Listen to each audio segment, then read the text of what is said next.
하나님의 말씀이 여러분들에게 오늘 풍성하게 임하는 시간 되기를 주의 이름으로 축복합니다.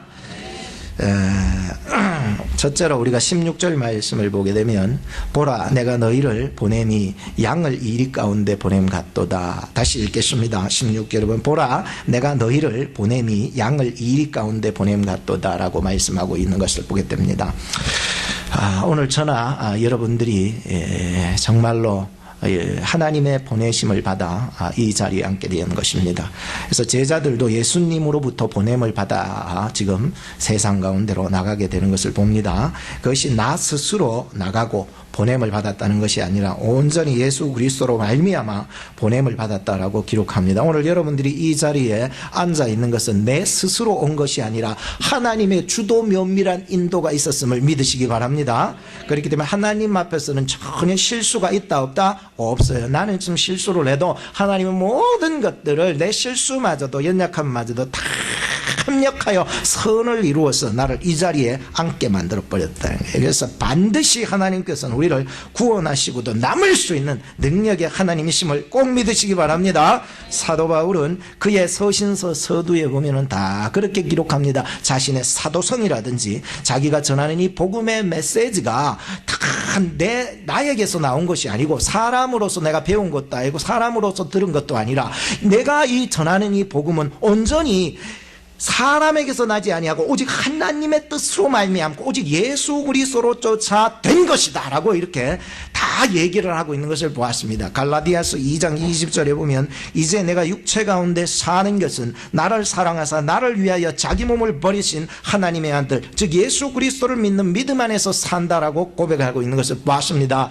오늘 여러분들이 사는 것이 여러분들의 사는 것입니까? 주님 때문에 사는 것입니까? 주님 때문에 사는 여러분이 되기를 주의 이름으로 축복합니다. 우리가 사는 것은 내 힘으로 살다가 넘어지고 자빠지고 쓰러져서 완전히 막 일어설 수도 없어요. 그러나 주님 때문에 사는 사람에게는 회복하는 역사들이 일어나는 것을 발견하게 되었습니다. 양을 이리 가운데 보냄 같다는 이런 표현을 예수님께서 쓰고 계셨는데요. 그것은 바로 이 세상 사는 게 쉽지 않다는 거예요, 여러분. 세상 사는 게 너무 힘들다는 거예요. 그러니까 예수 진짜 믿는 사람들은요, 세상 사는 것이 너무 힘들다는 거예요. 예수 안 믿는 사람들은 이 세상 뭐 편하게 먹고 마시고 자고 뭐 자고 싶을 때 자고 뭐 TV 보고 싶을 때 보고 내 뭐 하고 싶을 대로 하고 뭐 다 편하겠지만은 진짜 예수 믿는 믿음의 사람들은 이 믿음을 지켜나가야 되기 때문에 이 세상과 맞닥뜨려야 되기 때문에 쉽지 않다는 것을 이렇게 표현합니다. 양을 이리 가운데 보냄 같다. 내가 너희를 보내는 것이 양을 이리 가운데 보내는 것과 같다라고 이렇게 표현을 하고 있는 것을 보게 됩니다. 양이라고 하는 것은 지금 제자들을 상징해주고 있습니다. 즉 연약한 존재라는 뜻이에요. 제자들은 지금 예수님을 따르기는 했지만 아직까지는 연약한 존재로 지금 남아있다는 뜻이지요. 양의 눈은요 멀리 못 본대요. 그래서 자기가 풀 뜯어먹는 1, 2m밖에 못 본대요. 그래서 풀만 뜯어먹고 만약에 저 앞에서 뭐 더 멀리에서 뭐 어린거리고 막 이런 거 있으면은요 멀리가 안 비기 때문에 그게 뭔가 싶어가지고요 막 궁금해가 따라간다는 거예요. 따라가다 보면은 막 짐승들이 내가 너 잡아먹으려고 아른거렸다. 우리는요 이 설교 시간에도 좀 집중해서 좀 듣고요 막 다른 생각이나 막 마음이 막 우리를 막 유혹해도요 진짜 좀 집중해서 주의 음성을 이렇게 좀 들을 수 있는 마음이 있었으면 좋겠어요. 자, 집중해서 들으시고 양의 발이라고 하는 것은 재빠르지 못합니다. 그래서 막 있기는 하지만 몸뚱아리가 마치 이만하고 발이 요만하다 보니까 막 걸어가는 게 너무 늦다 보니까는 한번 엎어지면은요 일어서기가 힘든데요. 양. 그래서 주인이 엎어진 양을 이렇게 세워줘서 한 10초 동안 붙잡아 준대요. 다시 정신 차리라고. 한번 넘어지면 정신을 못 차린대. 그래가지고 한 10초 동안 붙잡아 줬다가 이제 놔주면은 정신 차려서 양들이 다시 걸어가고 이렇게 된다 그런 거예요. 이 양들은 목자가 없으면 자꾸 딴 길 가요. 목자가 없으면 일어나지도 못하고 목자가 없으면 낭떠러지도 막 이렇게 가가지고 막 딴짓거리 하고 앉아 있어요. 그러니까 이 양은 얼마나 연약합니까? 그런데 일이라고 하는 것은 늑대예요. 늑대인데 이 세상 사람들을 표현해주고 있어요. 양은 누구를 상징했다고요? 제자들을 상징하고 예수님을 따르고 예수님을 구주로 고백하고 예수님을 본받아서 예수님을 따라 살아가는 이런 사람들을 양이라고 그러고, 또 일이라고 하는 것은 늑대라고 하는데 세상 사람들을, 세상에 속하여서 마귀의 종로로 하고 막 이렇게 하는 사람들을 늑대라고 표현을 했어요. 그래서 이 사람들은 핍박자 혹은 죽이는 자, 양 잡아먹는 자, 이렇게 표현을 할 수가 있습니다. 이 이리의 눈은요, 객과 중에서 가장 멀리 볼 수 있다라고 하는 거예요. 코는요, 3km 전방까지를 냄새를 맡아버린다는 거예요. 이 늑대는요, 이 이리는요, 그 귀가요, 24kHz, 즉 여우가 듣는, 귀가 쫑긋해서 여우가 듣는 그러한 귀보다도요 더 많은 것, 선명하게 들어서 마치 가을에 나무에서 떨어지는 낙엽소리 뚝 하면서 떨어지는 소리까지 다 감지해낸다고 합니다. 이 이리 늑대는요, 이빨이 1500 psi, 즉 이 세파트가 한 750 psi 정도 된다면 이거 배가 되는 거죠.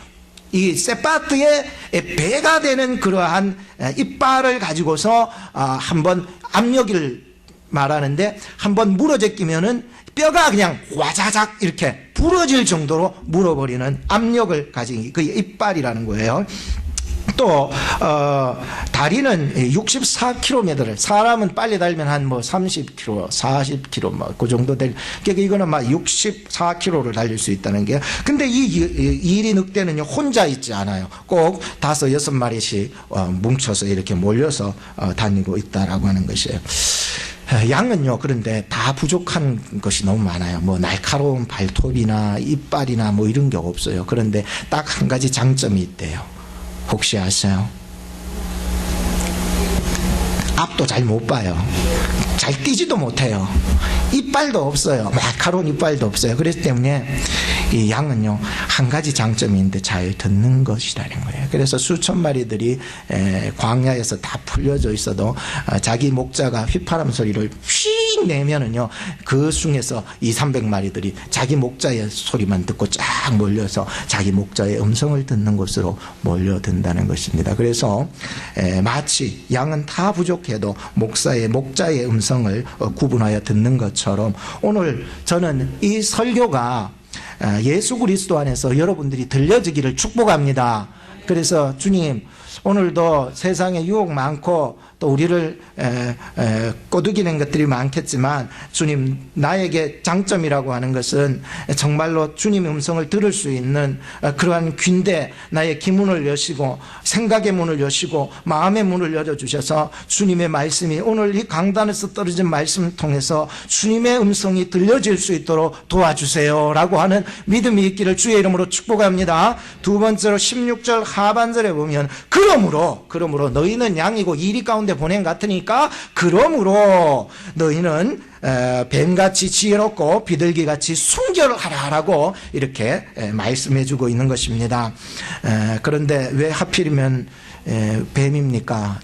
주님, 뭐 동물들 좋은 거 엄청 많은데, 예쁜 것도 많고 참 귀여운 것도 많은데 왜 하필 뱀입니까? 성경적으로 보면 뱀은 마귀 새끼라고 그러는데, 이런 마귀 새끼를 어떻게 마귀 새끼의 지혜를 내가 배울 수 있습니까? 우리가 이렇게 얘기를 하지만 그 뜻은 아니에요. 여기서 뱀은 마귀를 뜻하는 것이 아니라 하나님이 원래부터 뱀에게 주신 그 지혜, 그래서 동물들 중에서 뱀이 가장 지혜로웠던 거예요. 그래서 하나님이 원래부터 뱀에게 주신 그 최고의 지혜를 지금 상징하는 말이었던 것을 보게 됩니다.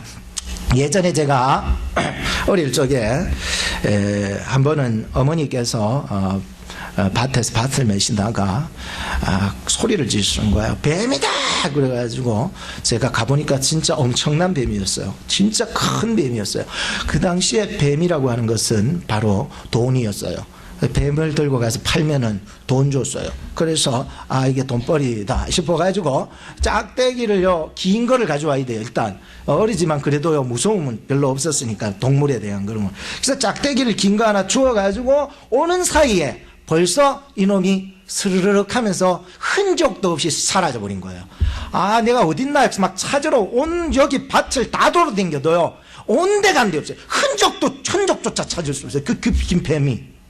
아이고, 뱀이라고 하는 것은요, 이와 같이 흔적도 없이 사라질 수 있는 능력이 있는 거예요.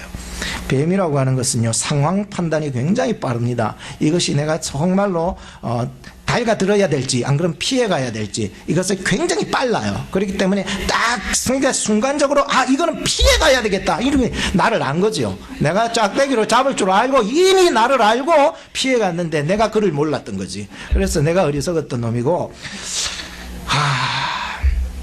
그런데 뱀이라고 하는 것은 한번 피할 때는 피하지만 한번 취해야 되겠다고 할 때는요, 그 이빨을 한번 보세요. 딱 물면은 땡기면 안 빠져요. 안으로 이렇게 굽어 있어요. 이렇게 굽어 있어요. 그래서 한번 딱 물면은 절대로 안 넣어요. 그래서 독을 막 뿜어내가지고, 주위가 몸은 가만히 있느냐? 몸도 탱글탱글. 그러니까 지보다도 엄청나게 큰 양 같은 것들도요, 막 감아가지고 막 능가 아프고 막 이러면은 한 3개월 동안요, 안 먹어도 되는 거예요. 그만큼 이 뱀이라고 하는 것은 굉장히 빠르고 상황 판단이 빠르고 이런 게 뱀의 특징인 것입니다. 근데 여기에서 말하는 이 뱀의 지혜라고 하는 것은 해야 되는지 말아야 되는지, 이런 지혜 말이죠. 이 뱀의 지혜라고 하는 것은 선인지 악인지 이런 지혜 말이죠. 구분할 줄 아는 거 말이죠. 이 뱀의 지혜라고 하는 것은 피해야 될 일인지 이것이 맞서야 될 일인지 이걸 아는 지혜입니다. 이 뱀의 지혜라고 하는 것은 이리 가야 되는지 저리 가야 되는지 분명히 상황 판단이 빨리 와서 나가게 되는 지혜를 말해주고 있는 것입니다. 이것이 정말로 참인지 거짓인지, 이것이 용기인지 아니면 만용인지, 이것이 주관적인지 안 그러면 고집적인지, 이것이 온유한 건지 무력한 건지, 이것이 근면한 건지 안 그러면 일 중독에 빠져 있는 것인지, 이것이 하나님의 때인지 사람의 때인지를 이 뱀의 지혜는요, 그것을 판단해내 버렸다는 거예요. 그래서 세상 속에서 제자로 살기 위해서는요, 뭐가 필요했느냐? 바로 뱀 같은 지혜가 필요했다는 것입니다. 뱀이 하나님이 주신 지혜를 상실하게 되면 어떻게 되느냐? 샤단이 되는 거지 뭐. 교활한 놈이 되는 거고, 하나님의 주신 그 지혜를 상실해보게 되게 되면 이 뱀이 굉장히 회방자가 되는 거예요, 하나님의 나라에. 그러므로 말미암아 예수 그리스도 안에서 여러분들은 뱀 같은 지혜자가 되기를 축복합니다. 예수 그리스도 안에서 말입니다. 예수 그리스도 안에서. 예수 그리스도 밖에 나가면은 이거는 교활한 놈 되는 거예요. 회방자 되는 거예요. 교회를 넘어뜨리는 자가 되는 거예요. 그렇기 때문에 예수 그리스도 안에서 뱀 같은 지혜를 발휘해 나가야 된다는 것입니다. 둘째는 비둘기 같은 순결함이 있어야 된다고 말씀합니다. 이것이 세상 속에서 그리스도인으로서 제자로서 살아가는 두 번째 비결입니다. 이것은 따로 떨어뜨릴 수 없어요. 그래서 뱀 같은 지혜와 비둘기 같은 순결이 합쳐져야 된다고 얘기하고 있는 것을 보게 됩니다. 이 비둘기라고 하는 것은 여러분들 성경의 구약에 보면 하나님께서 드리는, 내가 받을 수 있는 재물에 대해서 얘기를 하셨는데, 특별히 양이라든지 또 뭐가 있어요? 소라든지 또 뭐가 있어요? 염소라든지 또 뭐가 있어요? 마지막으로 비둘기가 있는 거예요. 이 비둘기라고 하는 것은 마치 순결함의 상징인 거예요. 어떻게 지금으로 보면 예수 그리스도의 그 순결, 예수 그리스도의 순전하심, 흠없으심, 이것을 표현하기 위해서 우리가 비둘기의 그 순결을 얘기하고 있는 것인데요, 이 색과 중에서 이 비둘기는요, 방향 감각이 제일 뛰어나다는 거예요. 모든 이 땅에서 걸어다니고 날아다니는 모든 이 짐승들 중에 비둘기가 가장 이 방향 감각이 뛰어난 게 비둘기다는 거예요. 여러분 옛날에 그 노아 방주 얘기 아십니까? 노아 방주에 보면은 이 노아가 방주 속에서 까마귀도 보내고 비둘기도 보냈더니 이 까마귀는 돌아오지도 안 하고 다시 비둘기는 돌아오게 되는 이야기가 있는 것을 보게 됩니다. 마치 성도는요, 예수님을 떠나도 다시 예수님께 돌아오는 본능이 있어야 되는 것입니다. 예수 그리스도께서도요, 이 하늘에서부터 이 땅에 오셨지만 다시 하늘로 가심의 그 상징을 얘기해 주고 있는 것을 압니다. 이것이 바로 순결이라는 거예요. 귀쇼 본능. 내가 예수 그리스도에게서부터 출발이 되었다. 여러분 믿으십니까? 내가 하나님의 품에서부터 이 땅 가운데 왔다. 믿으십니까? 우리의 인생의 그 출발점이 하나님의 품 안에서부터 시작되었다면은 우리의 인생의 목표 또한 하나님의 품이 되어야 된다는 그런 어떤 깊은 상징적인 의미들을 가지고 있죠. 그래서 성도들은요, 이 세상 살아가면서 굉장히 실패할 수 있습니다. 넘어질 수 있고요, 무지에서 딴 길 걸어갈 수도 있지만 다시금 주님 품 안으로 모습으로 돌아오게 되어 있다라고 하는 것입니다. 주님, 내 모습 이대로 주 받으옵소서, 날 위해 돌아가신 주 날 받으옵소서 하면서 주님 앞에 완전히 나오게 되는 것입니다. 오늘 이 자리가 예수 그리스도 안에서 회복되어지는 자리가 되기를 주의 이름으로 축복합니다. 수고하고 무겁고 그런 짐진 자들이 다 이곳에 와서 쉼을 얻을 수 있는 자리가 되어야 되고요, 구원의 확신이 없던 자가 용기를 얻는 자리가 되어야 됩니다. 또 거듭나지 못한 자가 다시 태어나는 그러한 자리가 되어야 됩니다. 하나님의 말씀이 살아있어서 말씀 속에 위로함을 얻고 힘을 얻고 용기를 얻을 수 있는 이러한 자리가 여러분의 안전자리가 되기를 주의 이름으로 축복합니다. 세 번째로 17절 상반절 말씀과 그 배후의 모든 말씀을 드리겠습니다. 특별히 17절 상반절에 보면 사람들을 삼가라 라고 하는 말씀을 볼 수가 있습니다. 사람들을 삼가라. 우리가 예수 그리스도의 부르심을 받아서 예수님으로부터 이 땅 가운데 오게 된 사람, 그리스도인으로서의 삶을 살아가는 제자들입니다. 그리스도인으로서 산다는 것은 그때부터 예수님 때문에 핍박받는 일들이 많아요. 예수 이름 때문에 고난이 당하는 일들이 굉장히 많이 있습니다. 그럴 적에 뱀같이 지혜롭고 비둘기같이 순결하기 위해서 예수님이 4가지 해야 될 일을 지시해 주고 있습니다. 그 첫째는 17절 말씀에 보면은 사람들을 삼가라라는 말씀을 하고 있습니다.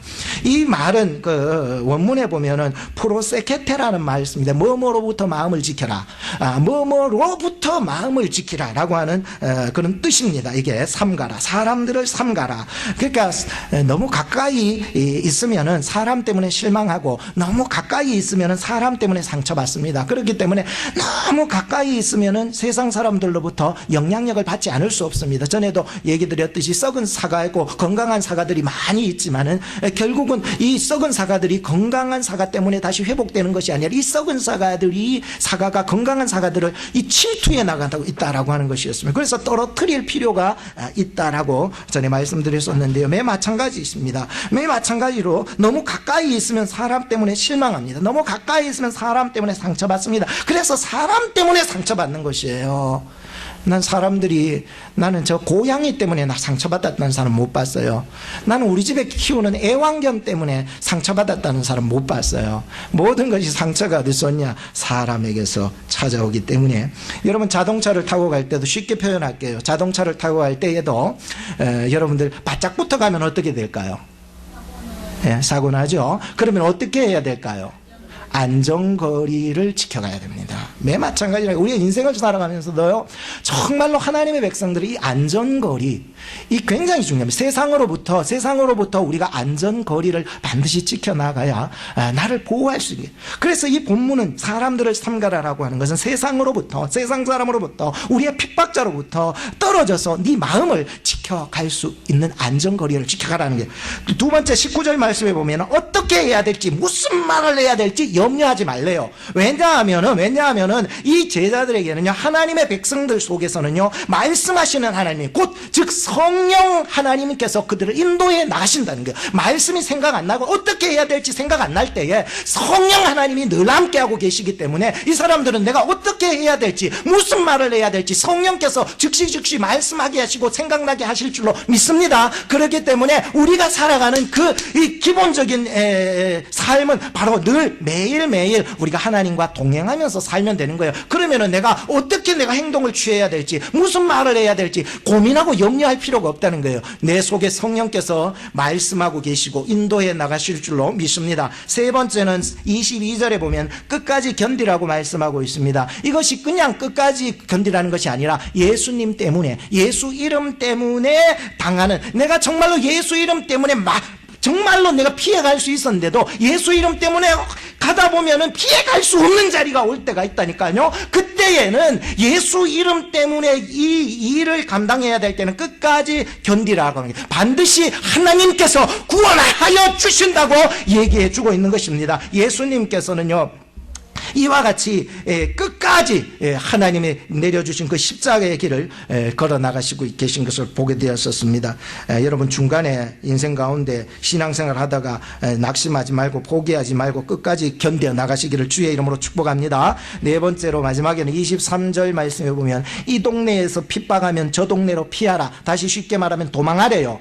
앞말하고 조금 안 맞을 수가 있지만 잘 들으시면 맞을 것입니다. 예수님께서는 누가복음 4장 29절에 보면 유대인들이 예수님을 그 산에 낭떠러지로 데려가서 밀쳐 떨어 죽이려고 했었어요. 이게 누가복음 4장 29절에 나와요. 그래서 유대인들을 피해서 가셨다고 기록하고 있어요. 그리고 사도 바울은 사도행전 14장 5절에 보면 이고니온이라고 하는 곳에서 사도 바울이 복음을 막 전하려고 할 때 사람들이 그놈 사도 바울 미워서 돌을 들어서 쳐 죽이려고 할 때 그는 그 돌을 피해서 도망을 가서 더베와 루스드라로 가서 복음을 증거하였다는 얘기가 나오고 있습니다. 이 말이 무슨 말이냐면 바로 비겁하게 도망치라는 뜻이 아니라 무모한 죽음은 피해 갈 수 있으면 피하여라라고 하는 뜻입니다. 그래서 여러분들 교회 생활하면서 무모한 싸움은 뱀과 같이 피해 갈 수 있는 지혜가 있기를 주의 이름으로 축복합니다. 무모한 싸움에 막 붙어가지고 싸우다 보면은요, 지도 죽고 나도 죽고 그러기 때문에 그런 거예요. 자, 결론을 짓겠습니다. 오늘 이 말씀의 총체적인 결론의 한 구절을 발견하게 되었습니다. 그게 뭐냐면 로마서 16장 19절 말씀에 보면 너희가 선한데, 혹시 기억하십니까? 너희가 선한데 지혜롭고 악한데 미련하라. 이 말씀이 오늘 이 말씀의 전체를 합친 말씀이라고 볼 수가 있는 것입니다. 너희가 선한데 지혜롭고 악한데 미련하라는 말씀입니다. 세상 사람들은 근데 까꾸로 살아요. 선한데 미련하게 가만히 있는 거예요. 선한 일을 하는 데 있어서는 미련하게 가만히 있고, 악한 일을 하는 데 있어서는 지혜가 얼마나 뛰어난지 모르겠어요. 이게 세상 사람들은 그렇게 살아가는 거예요. 그렇지만 그거는 살아도 세상 사람들은 잘못 사는 길이다라고 하는 것을 기억하시고, 예수 그리스도를 여러분 구주로 고백하십니까? 예수님을 배우고 따르고 본받는 제자들은요, 뱀같이 지혜롭고 비둘기같이 그러한 순결한 삶을 통해서 이 험악한 세상을 이길 수 있는 이 비결을 배울 수 있는 것입니다. 사랑하는 성도 여러분, 여러분은 제자입니까? 뱀 같은 지혜와 비둘기 같은 그 순결로 능히 세상을 이겨나가는 주의 제자들이 되기를 주의 이름으로 축복합니다. 기도하겠습니다. 하나님 아버지 감사합니다. 오늘도 주의 말씀을 통하여서 정말로 이제 내가 예수 그리스도를 구주로 고백하고 예수님을 배우고 따르고 본받는 제자로 세워졌습니다. 어떻게 해야 될지, 어떤 말을 해야 될지 아무것도 모를 때에 주님은 이 연약한 제자들에게 뱀과 같이 지혜롭고 비둘기같이 순결한 삶을 통하여서 이 험악한 세상 이겨나라고 비결을 가르쳐 주셨습니다. 주여, 우리에게 이 비결을 더욱 밝혀 보여주셔서 선한데 지혜롭고 악한데 미련한 그러한 성도들이 될 수 있도록 축복해 주시옵소서. 예수님의 이름으로 기도하옵나이다. 아멘.